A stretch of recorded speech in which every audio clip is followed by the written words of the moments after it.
became quite kind of, as druggies do, you became quite paranoid. And you came up with very, very ingenious ways of transporting drugs around the world. Don't try this at home, by the way. Tim used to use National Express, the coach service, as a way of means of getting drugs around Europe. Anyway, can you tell the nice people here about that? You put a bag underneath the coach, say goodbye to your mates. Yeah. You get on a plane and you meet the coach at the other side.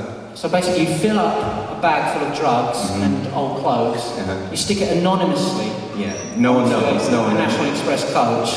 Just bung it on. Yeah. Get a flight out when it arrives in Rome. Yeah. Pick up the bag if it's still there, of course. Yeah, of course. But if it's not, didn't you ever get that kind of idea that maybe that somebody was following the bag all the way across the Alps, etc., and they were going to be there waiting for you in Rome? I mean, it must have gotten to that stage at certain points where you were convinced that they knew what you were up to. They being the man, you know.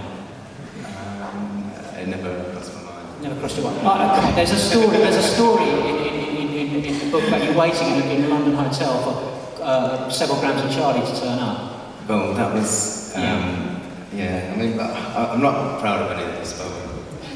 I'm proud that you got away with it. A friend of ours, a guy called Harry the dog, used to...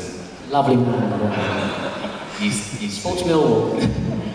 West Ham, actually. No, he is West Ham, yeah. Potter, of course, yeah. Anyway, he had the best stuff in Los Angeles, and I used to complain about how bad it was in Britain. Yeah. So I used to send it to myself, basically. She used to post good quality, straight over the Mexican border coke to yourself back in Europe. Yeah. Yeah. So you became kind of your own drug dealer. Your own drug dealer. Did you skim off the top like every other drug dealer? Of course. That's what you do. So you actually cheated yourself out of the drugs you wanted to take. Yeah, and then of course, there's the day that my suitcase didn't turn up, and yeah.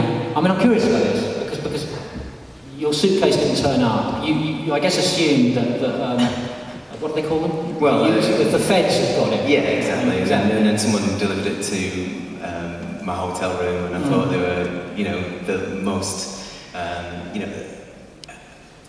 Well, they were an under-drugs really cover agent. undercover agent, but sort of dressed as a hotel porter. Just as room service. Just as room service. They would dress as room service. And delivered it to my room, and I was like, But in fact, it was just room service. It was just room service. No, with my bag, of course.